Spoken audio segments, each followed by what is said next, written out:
Good morning students. Today we will learn about corresponding angles. Let us start it. You can notice there is a figure on this white car, and what you will find, there are two straight lines. Both are parallel, both are non-intersecting. What do you mean by parallel lines? When two lines don't meet each other, when two lines don't meet each other, when two lines don't cross each other, जब दो line एक दूसरे को कभी काट नहीं पाए, कभी काट नहीं सके, चाहे हम उनको कितना ही आगे एक्सटेंड कर दे, कितना ही आगे बढ़ा दे, कितना ही आगे प्रोड्यूस कर दे, लेकिन वो एक दूसरे को यदि क्रॉस नहीं कर पाए, एक दूसरे को काट नहीं पाए, तो हम उनको पैरेलल लाइंस बोलते हैं. You can look at the board that we have two parallel lines. We can call them line AB and line CD. They both are parallel, they both are non-intersecting.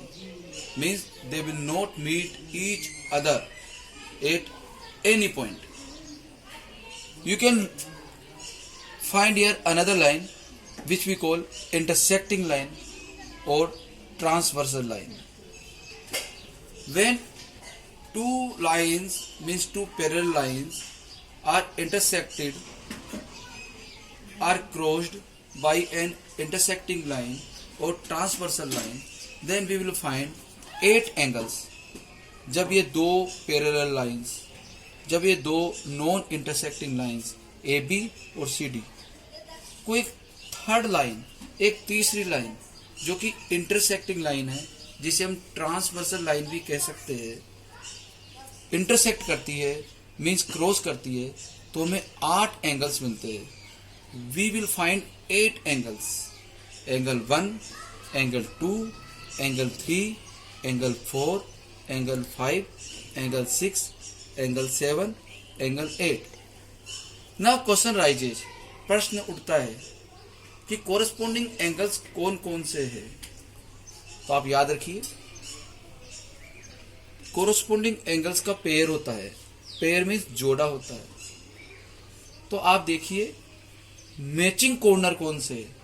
Matching corner से हमारा तात्पर्य है, हमारा meaning है एक जैसे दिखने वाले कॉर्नर. आप देखिए AB लाइन को इंटरसेक्टिंग लाइन इंटरसेक्ट करती है, तो एंगल मिलते हैं हमें 1, 2, 3, 4. जो सिचुएशन, जो प्लेसमेंट एंगल 1 का AB लाइन में है, क्या बता सकते हो? लाइन CD को जब इंटरसेक्टिंग लाइन क्रॉस करती है, तो जिस प्रकार एंगल 1 की जो प्लेसमेंट, जो सिचुएशन है, बेसी CD लाइन को इंटरसेक्टिंग लाइन जब क्रॉस करती है, तो कौन से एंगल की होगी? एंगल 5 की. आप देखो एंगल 1 और एंगल 5 दोनों मैचिंग कॉर्नर है, एक जैसे पॉइंट पर है, तो हम कहेंगे एंगल 1 और एंगल 5 कोरस्पोंडिंग एंगल्स के पेयर है. इसी प्रकार आप बता सकते हो एंगल 2 का मैचिंग कॉर्नर एंगल 6 होगा. तो angle 2 and angle 6 are corresponding angles. अब आप बताइए एंगल 4 का मैचिंग कॉर्नर कौन है? एंगल 8. तो angle 4 and angle 8 are corresponding angles. In the same way, now you can easily find angle 3 and angle 7 are corresponding angles. Corresponding angles are always equal.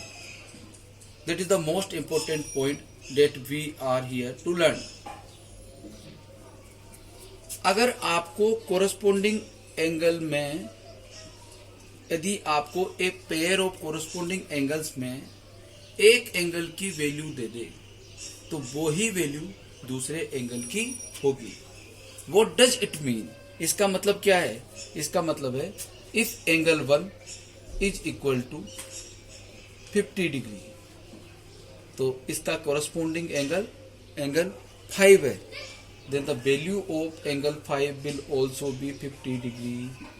इसका मतलब जब कोरस्पोंडिंग एंगल्स के pair में एक angle की value यदि हमें पता है तो दूसरे एंगल की वैल्यू हम इजीली फाइंड आउट कर सकते हैं, क्योंकि कोरस्पोंडिंग एंगल्स की वैल्यू सेम होती है, इक्वल होती है।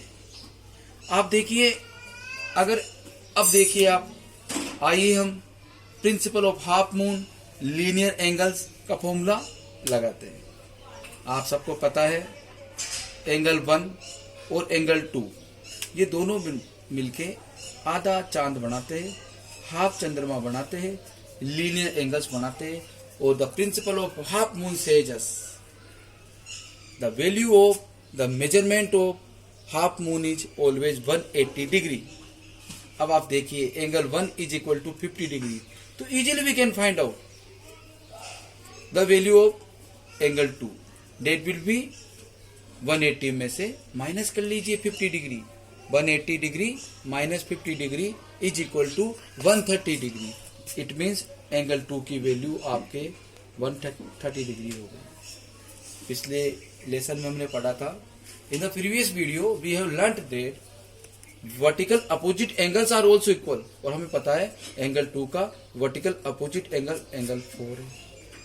तो हमें इजीली वैल्यू पता चल गई कि एंगल 4 की वैल्यू 120 डिग्री होगी, क्योंकि एंगल 2 की वैल्यू भी 130 डिग्री होगी, क्योंकि एंगल 2 की वैल्यू भी 130 डिग्री है। और एंगल 2 और एंगल 4 वर्टिकल अपोजिट एंगल है, जैसा कि पिछले वीडियो में हमने पढ़ा था। As we have learned in the previous video that the value of vertical opposite angles is also equal. अब देखिए एंगल 3 का वर्टिकल अपोजिट एंगल 1 का एंगल 3 है, तो एंगल 1 की वैल्यू अगर 50 डिग्री है तो एंगल 3 की भी 50 डिग्री होगी। अब हमें पता चल चुका एंगल 1 की वैल्यू 50 डिग्री है, एंगल 4 की वैल्यू 130 डिग्री है, एंगल 2 की वैल्यू 130 डिग्री है, और एंगल 1 का वर्टिकल अपोजिट 3 है, तो इसकी भी 50 डिग्री होगी।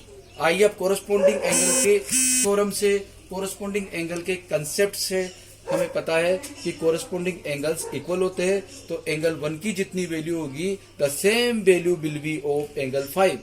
If angle 1 is equal to 50 degree then angle 5 will also be equal to 50 degree. So we have got now the value of angle 5 is equal to 50 degree.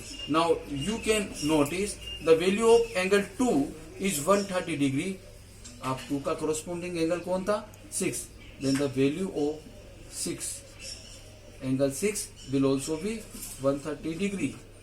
अब चाहे तो आप corresponding angle की concept काम ले लीजिए, चाहे आप वर्टिकल अपोजिट एंगल का कंसेप्ट काम ले लीजिए, एंगल 8 और एंगल 7 के वैल्यू फाइंड आउट कर सकते हो।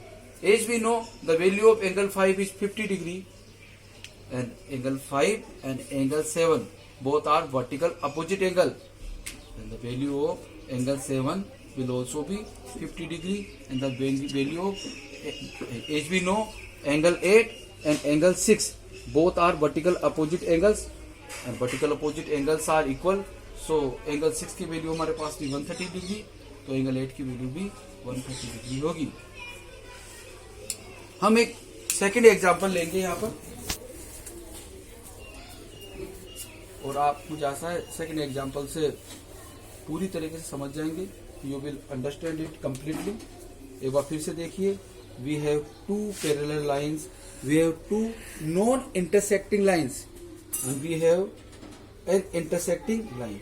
ये intersecting line हम इसका नाम लिख देते हैं P और Q, और इसका कर लेते हैं R और S, और इसको आप A और B मान लीजिए। Now what will happen? अब आप खुद बताइए, इसको इस बार हम एंगल A मान लेते हैं, angle A, angle B, angle C, angle D, angle E, angle F, angle G और एंगल H। अब आप मुझे बता दीजिए, कैन यू नोटिस ए का मैचिंग कॉर्नर कौन है? Easily you can guess E। इसका मतलब है value of A will be equal to value of E, because both A and E are corresponding angles. Now you tell me what is the magic corner of angle B? Angle F. Then the value of angle B will be equal to value of angle F, because angle B and angle F are corresponding angles. In the same way, the D and H are corresponding angles and C and G are corresponding angles, and we have understood it completely that the value of corresponding angles is always equal. यहाँ पर value के हिसाब से हमने इसका use किया है, the value of corresponding angles is always equal. यदि किसी सेंटेंस में ऑफ आ जाए तो ऑफ के पहले कौन आया था उसके हिसाब से आपको वर्ब का यूज करना है. जैसे the subject of my students is English, not are English. Okay, now let's again come to the mathematics. हम समझ रहे थे तो एक बार फिर से देखिए, बी का कोरस्पोंडिंग एंगल होगा ए. आप ये मान लीजिए देयर आर टू ब्रदर्स और उनके 8 कमरे उस मकान के अंदर, और उनके यहाँ पर हमें उनको सेपरेट करना है कि दोनों को हिस्सा देना है, अपना अपना बंटवारा करना जा रहे हैं हम. अब 4 कमरे ए बी सी डी और 4 कमरे ई एफ जी एच, दोनों को बिल्कुल इक्वल बंटवारा करना है हमें. तो आप बताइए, जैसा ए रूम में वैसा कौन सा रूम है? ई. इसका मतलब है ए और ई कोरस्पोंडिंग एंगल है. बी रूम में वैसा कौन सा रूम है? इस वाले फ्लोर के ऊपर एफ, तो बी और एफ कोरस्पोंडिंग एंगल है. सी और जी कोरस्पोंडिंग एंगल है. जी और एच कोरस्पोंडिंग एंगल. और आप फाइंड आउट कर सकते हो कि क्योंकि कोरस्पोंडिंग एंगल्स की वैल्यू इक्वल होती है, इसलिए अगर एक एंगल की वैल्यू आपको फाइंड आउट है, एक कोरस्पोंडिंग एंगल की वैल्यू पता है, तो दूसरे की आप फाइंड आउट कर सकते हो. अगर एंगल है 80 डिग्री का है तो एंगल ई भी 80 डिग्री का होगा. उसके बाद में आप आधा चांद का सिद्धांत लगा दीजिए, the principle of half moon लगा दीजिए, the principle of linear angle लगा दीजिए. Whatever you want to call it, we have to clear only the concept. तो आपको पता है ए और बी की वैल्यू कितनी होती है? 180, क्योंकि यहाँ पर आधा चांद बन रहा है. तो आप देखिए, अगर ये 80 है तो ये 100 होगा. अगर आपको केवल एक एंगल की वैल्यू पता है तो आप इन बाकी के बचे हुए 7 एंगल्स की वैल्यू फाइंड आउट कर सकते हैं. If you know the value of single angle in this figure, then you can easily find out the value of remaining angles. देखिए, if angle A is equal to 80 degree, तो आपको पता है ये आधा चांद बन रहा है, तो आपको पता है आधा चांद का मतलब 180 डिग्री. तो ये आपका 180 में से 80 माइनस करने से ये 100 डिग्री हो गया. उसके बाद में देखो कितना इजी है, ये वर्टिकल अपोजिट के लग गया, तो वर्टिकल अपोजिट इक्वल होते हैं, तो D इज इक्वल टू 100 या C इज इक्वल टू 100.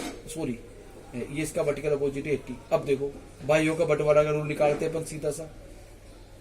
जितना एंगल ए है उतना इसका कोरस्पोंडिंग एंगल होगा. इस फिगर में एंगल ए का कोरस्पोंडिंग एंगल है E. The corresponding angle of A is angle E. If the value of A is 80 degree, then the value of angle B will be also 80 degree. In the same principle we will follow in the next point. B का corresponding angle F है. The corresponding angle of angle B is angle F. If the value of B is 100 degree, then the value of angle F will also be 100 degree. इसी प्रकार अगर D की value 100 degree है तो H की value भी 100 degree होगी. C की वैल्यू 80 डिग्री है तो G की वैल्यू भी 80 डिग्री होगी. In this way, today we have learnt corresponding angles, and I hope you must have enjoyed it. I hope you must have understood it. Bye. Take care yourself.